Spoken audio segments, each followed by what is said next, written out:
তারা আর মাহফিল চলতে চলতে ভেতর থেকে উঠে যাবে যারা, মনে করবেন অ্যালার্জি রোগের রোগী তারা। আমার কথা কি বুঝেছেন? তাহলে অ্যালার্জি রোগী ধরতে গেলে কয়টা লক্ষণ? হয় আমাকে ওয়াজের মধ্যে বাধা দেবে, আর না হলে মাঝখান থেকে উঠে চলে যাবে। এই দুই গ্রুপের লোক যদি আজকে মাহফিলে খুঁজে পান, তাহলে চিন্তা করবেন এরাই হলো ওই গ্রুপের লোক। রাজি আছেন তো ইনশাল্লাহ? কিন্তু এখন আমি আপনাদের মধ্যে বলতে চাই, অ্যালার্জি রোগের রোগী বাড়ালেই কি আমরা কোরআনের হক কথা বলা বন্ধ করব? কোরআনের সত্য কথাগুলোকে গোপন করব? সুতরাং কোরআনের মাহফিল এসে আজকের মাহফিলের শুরুতেই ঘোষণা করতে চাই, আজকের মাহফিলে আমরা কোরআনের হক কথা বলবো, কোরআনের হক কথা চলবো।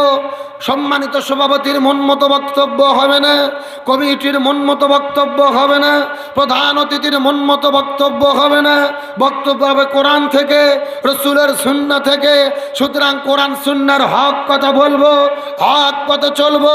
প্রয়োজনে কোরআনের কথা বলতে গিয়ে, কোরআনের আন্দোলন করতে গিয়ে, কোরআনের পথে চলতে গিয়ে নিজের জীবনের সর্বোচ্চ বিলিয়ে দেব, তারপরেও কোনো বাতিলের কাছে মাথা নত করব না।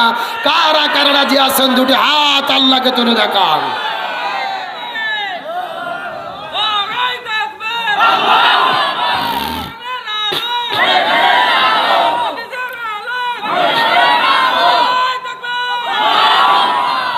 কোনো মতো টানে টুনে পাস। ওই ভাই যদি না থাকতো আপনারা ফেলই করতেন। কেরে তাকবীর দিতে কি আপনাদের ভয় লাগে? কেরে কোরআনের মাহফিলে আল্লাহর তাকবীর হবে না, তে হরে কৃষ্ণ হরে স্লোগান হবে? তাকবীর কি কোনো ব্যক্তির, কোনো দলের, কোনো নেতার? তাকবীর কার?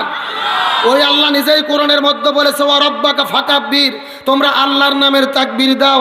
সুতরাং আল্লাহর তাকবীরের বিরোধিতা যারা করে এরা কখনো মুসলমানের বাচ্চা হতে পারে না। সুতরাং মাহফিল চলবে যতক্ষণ তাকবীর হবে। সামনে বসেন তো একজন, দেখি সামনে চেয়ারে বসেন, আসার পরে সরেন, এখন বসেন, আমার দিকে লক্ষ্য করেন। আলোচনা কি শুরু করব? জোরে বলেন, শুরু করব? আর যারা বাইরে ঘুরতেছে ঘুরুক, আমার চা লাগবে না, সারেক দেন। হ্যাঁ, কোনো কিছু লাগবে না, বসেন। আমি ওই বক্তা না, চা যদি আমার খাওয়াই লাগে সবাইকে এক কাপ করে দেওয়া লাগবে। এ কথা কর না কে? হাজার হাজার লোক আপনারা বসে আছেন, আমি চা খাবো এটা হলো?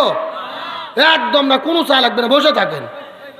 যেই মানুষগুলো বাইরে ঘুরতেছে আর আমি এদেরকে ডাকতে পারবো না, এদের মন চালে আসবে, না চালে চলে যাবে, আমাদের কোনো আপত্তি নেই। তবে একটা কথা বলতে চাই, আপনারা কি তরমুজ চেনেন? তরমুজ? আরে বাঙালি কথা কয় না, এ তরমুজ চেনেন? আচ্ছা, আপনারা কি তরমুজের ভেতরে লাল খান না বাইরে সবুজ ঢুল্লি খান? ভেতরে লাল খান।